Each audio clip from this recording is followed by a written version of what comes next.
Humans, weak, soft, and primitive, or so they thought. In a galaxy where war is fought with technology and precision, humanity's weapons were mocked as outdated relics. But when the first shots were fired, the aliens learned a brutal truth. The so-called dumbest weapon turned out to be their worst nightmare. What was it about humanity that made them so terrifying? Was it their weapons, or something far more dangerous? Let's dive into the shocking reality that changed the fate of an entire war. Settle down, class, Miss Ricky said loudly, clapping her long clawed hands together. Come now, it's time to learn about Earth. Her students all groaned at the prospect of another planetary lesson, and she pursed her bright yellow lips together. It had been hard for her Amra to get used to teaching her all learned extremely quickly via text, being able to read more than one book with her two sets of slit people dies and high complex brains. Her racist council leaders currently wanted to keep humans at arm's length. When they had first made contact, human delegates had spread word far and wide of the beautiful furry dragon, people of the stars, and the amount of attention her people got made the council leaders uncomfortable. To be fair, they were all flattered at the response they got from the images of their people, but the humans had an eagerness about them that made the Zamra engage them at an extremely slow and measured pace. Whether it was their smooth skin, their head fronds, their short thick tails, or their refined features, humans always seemed to fawn over them. It was reasoned that at one point humans may have had their own dragon-like creatures on Earth that died from an unknown illness, and the Zamra had spent years researching the draconic images found all over the blue and green marble of a world. This led many of their scholars to surmise that humans suffered from an infatuation with dragon-like entities and found themselves falling into the uncomfortable crosshairs of humanity at the current point in time. Miss Reiki wished the other people of the stars before her held the same sense of respect and found that the mixed classroom held little care for her teachings. It also may have been their age. She hated teaching adults. Isn't Earth's history just made up? A young blue Ipel mused, balancing a digital stylus on her nose lazily. I heard they all just look in giant gyms and are all born in vats. A bright pink optician rolled his eyes. If they were born in vats, they wouldn't have navels. This is not about how humans are made. This is about their world, Miss Ricky stated, browning prettily and wrinkling her wide nose in annoyance. We will be going over human cultures and biology later during our studies on the cultures of the Cinderal Confederation. There was another collective groan, and Miss Reiki placed her hands on her round hips.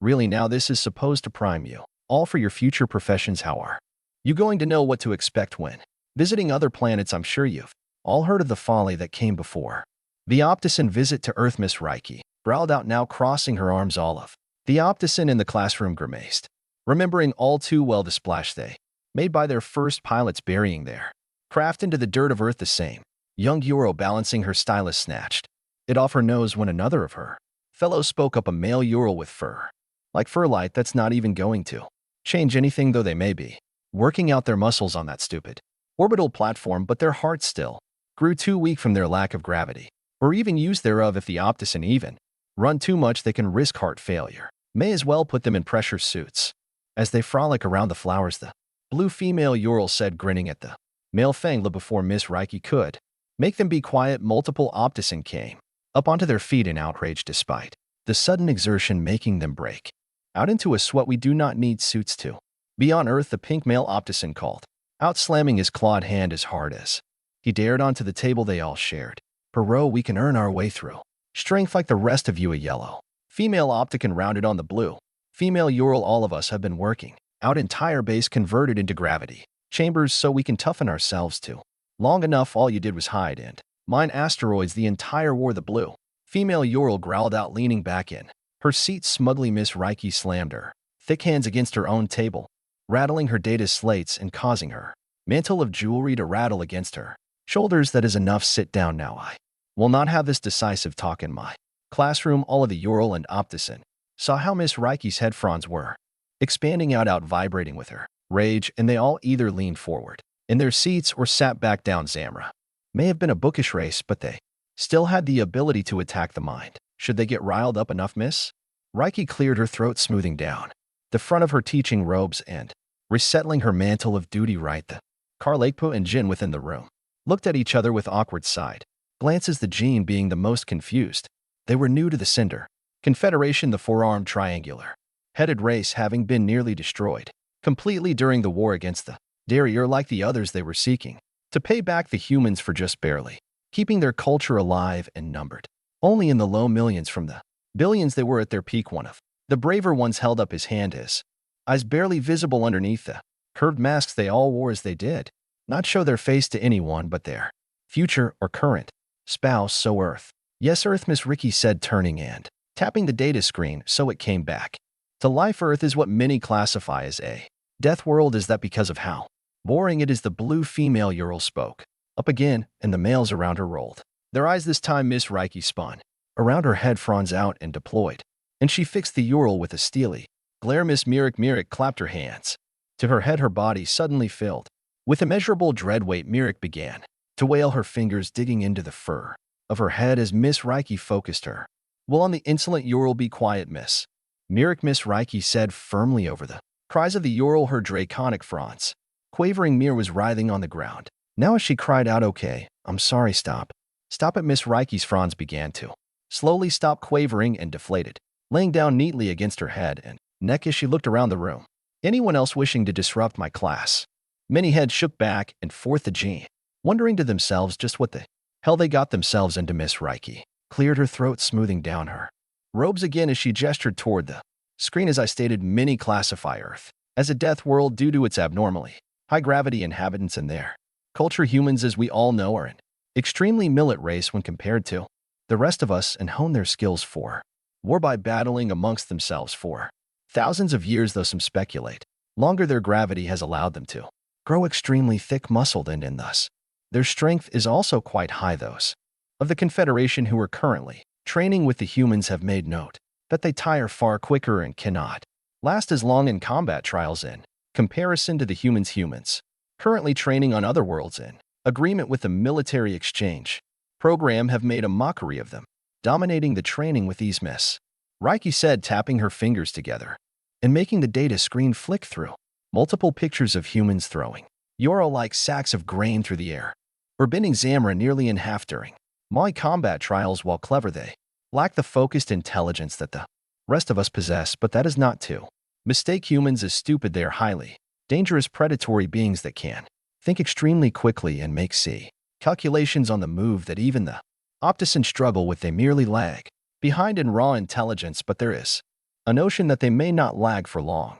A juniper-colored Ural raised his hand, and Miss Ricky pointed to him. Then why haven't humans taken over the Confederation? Then if they're so powerful, then why not do what the dear mayor tried? It is a fair question, Miss Ricky said with a smile, then taught the pad of her middle finger to her thumb, the screen switching over to another set of slides showing humans laughing and smiling with other races. They are an extremely sociable race and appear to like us, so they are not being outwardly aggressive. Some humans have coined the phrase take and give when it comes to working with them, and they are only outwardly aggressive should they receive aggression in the first place. A female Jin raised her topmost arm, giving her little hand a wave. Is that why the Jra have a non-social engagement clause with the humans? Miss Ricky blushed, having not assumed the Jin were even aware of that. She cleared her throat before speaking, lacing her fingers together. Well, when we first made contact, the humans were enamored with us, and our council of leadership feared, for I heard they were seducing too many Jra women. A Carrick said with raised scaly brows, his head giving a little shake of humor. Half the landing party went off mission and half yet to even leave Earth, leading Zamra leadership to panic. They were causing social issues. Yes, Miss Ricky said shortly, giving her head a shake because her tendrils were starting to slightly flare. In embarrassment, our council of leadership feared that it would cause a social death. How curious, the female Jin murmured, tilting her masked face slightly. So a death world in more than one way. That is due to the soci of humans. Miss Ricky agreed, tapping through more slides slowly to let the students look. The more fact scholars believe that humans are akin to an infection and will work their ways into all levels of society amongst the races of the stars. However, despite this outlook, all those who meet humans appear to find them good company, and it matters not how the other races look. Just last week, one of the gelatinous or they themselves made a human friend, and it dragged the entire race out of an emotional slum. A Point raised his hand. Aren't the ogre just a race of intelligent jelly balls that live in suits? I heard they have tentacles that work little nodes in their suits to make it move. They are a highly advanced invertebrate peoples that were only just recently found on Their planet, of course, no one wanted to really work with balls of slime with tentacles, so they have been ostracized by the races at large. Humanity, however, finds them curious. Miss Reiki mused, but then turned back to the data screen. Besides its gravity, Earth has multiple biodomes due to humans not seeking to control their planet's weather or temperature. As you all well know, the Confederation at large practices tempering to make sure all planets are as comfortable as possible for all those visiting. Earth, however, does not do this.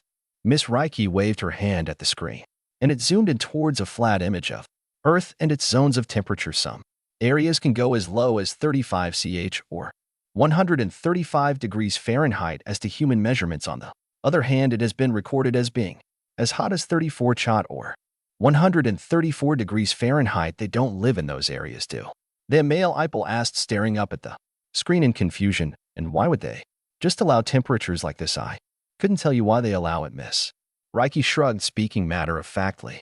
But some of them actually do live in such locations or vacation there for the challenge of surviving it. This is not even a new phenomenon, as humans have been raging against the weather of their planet for nearly as long as they have been fighting themselves. But why? Ein asked, not even bothering to raise his hand. Miss Reiki pursed her thick lips for a moment, then shrugged again. Maybe due to the fact that they master all the other predators of their planet and see the planet itself as their last remaining challenge. This is seen in their sports as well, many of which are outlawed for other members of the Confederation to try. What kind of sports?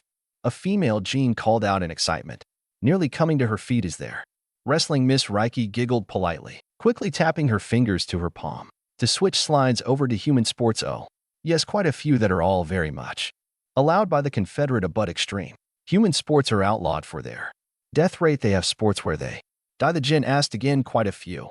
Actually, humans are known to climb or dive down into caves where there is a risk of dying to crush and lack of oxygen, climbing up rock faces with no safety equipment, riding waves of water on nothing but planks of wood, riding fearsome beasts with nothing more than a rope to keep them anchored, racing around in combustion engine vehicles, leaping from great heights with only a sheet of nylon to arrest their fall. Miss Reiki listed, showing slides of each sport until she came to a slide of two bloody humans in a netted ring. There is even extreme sparring where two humans, male and females alike, batter each other to the point of either running out of time or one of them being knocked unconscious.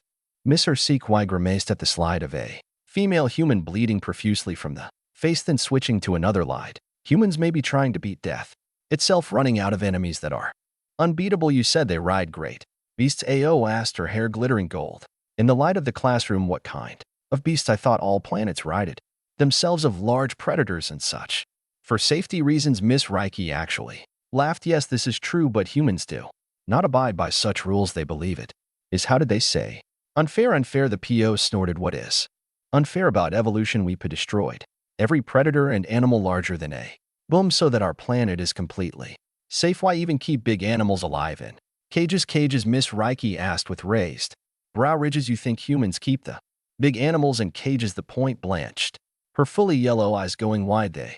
They're in cages, right? Miss Reiki rapidly tapped her thumb to bring up the correct slide, and the class recoiled. What is that? A Jean called out, standing up out of his chair and taking a few steps backwards. This is called a grizzly bear and is a predator on Earth that still roams wild in the forests. Miss Reiki said with a smirk, seeing the fear in their eyes as their bravado left them. It can reach speeds of over 35 miles per hour. Earth measurements, or 6.5 obex. This means that it can even chase down and catch Ural running at their top speed. All of the eel in the room looked stunned, if not outright horrified. Miss Reiki continued on. They have a bite strength that can cleave straight through human bones, and we all know how tough those are. This animal is called a lion, and it can run up to 37 miles per hour in short bursts during ambushes and has the same bite strength as the grizzly bear. Then there are cheetah, a land predator that can get up to 80 miles per hour in speed and has a bite force under that of the lion, and it does not stop there. Miss Reiki kept clicking through the major land predators of Earth into the ones that lurk under the water as well: killer whales, sharks, and barracuda in the sea, wolves, hippos, and tigers on land, all roaming in the open with no cages or gates. This is not accounting for the kinds of animals humans keep as pets, and they are known to keep both canine and feline predators as such. Why do they even leave these things alive? They're monsters. A shaking male Ural cried out as Tani Yellow fur shaking, what is the point? Miss Reiki laughed, calmly shaking her head as she still didn't believe humans had told her this directly. They keep these creatures around because if they weren't there, it would be too boring in nature. The room sat quiet for a moment as the words sunk in all while Miss Reiki nodded her head. Yes, I know what you're thinking. And they truly do believe this. Miss Reiki turned around, her thick tail nudging the desk slightly forward, and she turned back around with a new data chip, plugging it into the data screen. Nature would lose, as they say, its pizzazz, the extra spark that makes it just a little bit more special. She quickly tapped her key with her finger, bringing up multiple pictures of prowling Earth predators on both land and ocean. Humans believe that their world is healthier with these predators in place. It is by far the most perplexing node of the human culture and has befuddled the Confederation ever since they joined. Humans not only seek to leave their world as untouched as possible, but seek to keep the natural order of it intact, even if that means deaths of their own race at the whims of these animals. Humans have been chased, killed, and eaten by these land predators before, some even as recent as last week, when a human hiker was chased and killed by a black bear, and then they killed all the black bears. Right? A female Carlin asked, holding her hands out, palms up. If the animals killed a human and proved themselves a threat, then they were removed. Yes, Miss Reiki nodded. Oh yes, they found the bear and killed it, but only that one bear. That doesn't make any sense, the Carlin murmured, tapping at her chin. What is the point of just sacrificing yourself to these animals? Miss Reiki exhaled as she thought, tapping at the data screen with a claw. I think they are as much a part of their planet as everything else, and I am one of the few who believe that humans do gain power from their planet. Those who think the same as I do have come to a conclusion that humans need to keep their planet in as much of its natural state as possible in order to keep being as strong as they are, with danger still lurking around every bush and shrub of grass they don't fall complacent with. Toothsome predators lurk working beneath the waves. They don't assume they are safe even when standing in a stream. If a human falls prey to the predators of old, they are seen as weak, and the planet itself has filtered them out, while the weather and gravity are bad and worthy of having Earth labeled a death planet. It is the presence of these land predators that truly makes the warning label stick. Miss Reiki pointed to a few of the y'all sitting near the front of her classroom. You y'all have eradicated all of your ancient predators and new alike, and this will stick with you. You will believe you are safe and sound on Earth and won't notice the wolves creeping up on you. Wolves, a Ural asked, and Miss Reiki tapped her pinky finger to the broad hand muscle of her thumb, pulling up an article of the Confederation newsletter. Wolves 3 Ural were found dead by a wolf attack, having gone out camping without a guide. 3 engineers were found mauled to death inside their tent and partially eaten, Miss Reiki said, sternly pointing a hand at the crime scene photos showing the dismembered victims. They ignored the rules and the warnings, did not take a human guide, and thought themselves too advanced to fall prey to some little human animal. This is only the latest, and the Confederation is wavering still on whether or not to ban the other races from venturing outside military bases or major cities. A female Ipel stared up at the images with open horror on her face, her pawed hands coming toward her cheeks. They were eaten, Miss Reiki said in a low tone. This event happened only days after a PO was nearly mauled to death by a creature only known as a honey badger. Having been training on the landmass known as Africa, he had strayed too far off the path and mistaken the animal for a cat. Jean raised her hand, looking up at the screen as Miss Reiki showed pictures of the two creatures side by side. Did he live? Just barely. The creature had severed several critical arteries in their legs, and the humans had to apply pressure wraps to keep him from bleeding out in the grasslands, Miss Reiki replied, then folded her arms under her chest.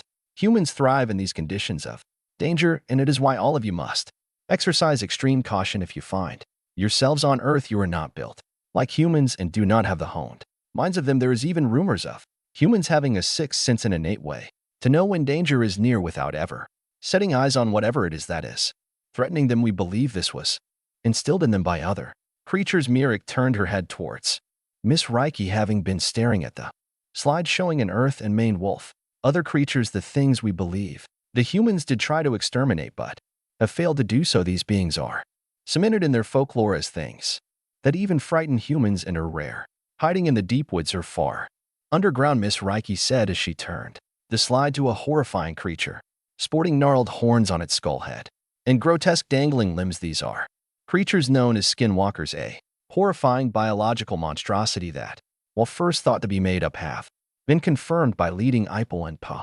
biologists. Traces of these beings have been found in a mountain range known as the Appalachians, and stories of them lead us to believe they were the first true apex predator that the humans had to tackle. There were others, but this is one of the few still alive on the planet, and we are still looking for others. Miss Reiki then chuckled, rubbing at her temple. Then there is the issue of humans wanting to bring back some of their old land predators with the help of the Ural breakthroughs, with bringing some of the more mundane animals back to life, such as the Irish elk and pig. And since the humans, there is now news that the Tasmanian tiger now roams the world again, and the humans are setting their sights on old Ono and Optician, gasped out, clasping his talons to his face. They've been dreaming of this. I've seen the old recordings, say Miss Reiki held up a hand and cut the Optician off. Humans are banned from bringing back the giant lizards. It's already been addressed. Believe me when I say that nearly every citizen of the Confederation has seen what used to live on Earth via their historical recordings, and no one is keen to see them back on that planet or anywhere else for that matter. The room murmured their thankfulness that the humans were being curtailed to that degree at least, but also had a curious wondering about just what else lived on that planet so long ago. As it stands, Miss Reiki said loudly, to make them all pay attention, mention to her again, Earth is the most dangerous planet known to the Confederation. Just behind the Dare home planet, which as we all know is a shattered hunk of rock. Thanks to the humans, while you are allowed to go to Earth, you must do so under the careful watch of the humans. This is to ensure that no one else falls prey to the predators that roam the world freely. And yes, while it is extremely counterintuitive to keep such predators alive, it is part and parcel of human culture and their way of life to be predators that allow other predators to live. It should also be known that this is just how humans are. They are the top predator and take power from letting others live by their own choice. Grizzly bears do not stay living because they are scary to the humans. Humans allow them to live because they hold the power to delete them from existence overnight. From powerful predators such as humans comes the need to dominate, and this is the fourth reason why Earth is considered a death world. Humans themselves are considered a danger that must be met with keen intelligence in order to not fall prey to them, and this is thankfully still on a micro scale. When interacting with humans, remember that this is a race that allows other larger deadly predators to exist, so they too may stay strong and keep their planet healthy. It is only their good-natured attitude and culture of friendship bonding that keeps them from becoming the next great enemy to the Confederation, but their natural reality must always be kept in the forefront of your minds. Miss Reiki's desk dinged with a small chime, and she nodded. That is all the time we have for today. You are all dismissed. When the classroom was empty, Miss Reiki turned off the lights and data screens and made her way down the long hallways of the secondary space station that orbited Earth. This one was far larger, newer, and seen as a transit hub and training station. The other, slightly older station, mostly populated by the Optician for their own training. Gravity was at Earth levels here, except for the transit columns that had rails of hoops to grab onto, shuffling people along in their zero gravity to the station level they sought. Due to the length of the station, elevators were seen as too cumbersome, and this method was used. Instead, Miss Reiki took a loop in it, dragged her through zero gravity towards the living quarters, and she got off at her level. The gravity eased back into Earth gravity as she walked past the bulkhead, making her way towards her hab unit. She placed her hand onto the reader, and the door unlocked with a sharp click. Miss Reiki stepped inside, grinning widely as the human inside turned around, wiping his hands on a dish towel. Well, there's my little space dragon. I got dinner ready, so come sit down. And what all were you teaching today? The man said, rolling his shoulder as he threw the towel into the sink. Miss Reiki's grin widened as she closed the door behind her, stepping into the kitchen with graceful sways of her hips. So you know just how dangerous humans are.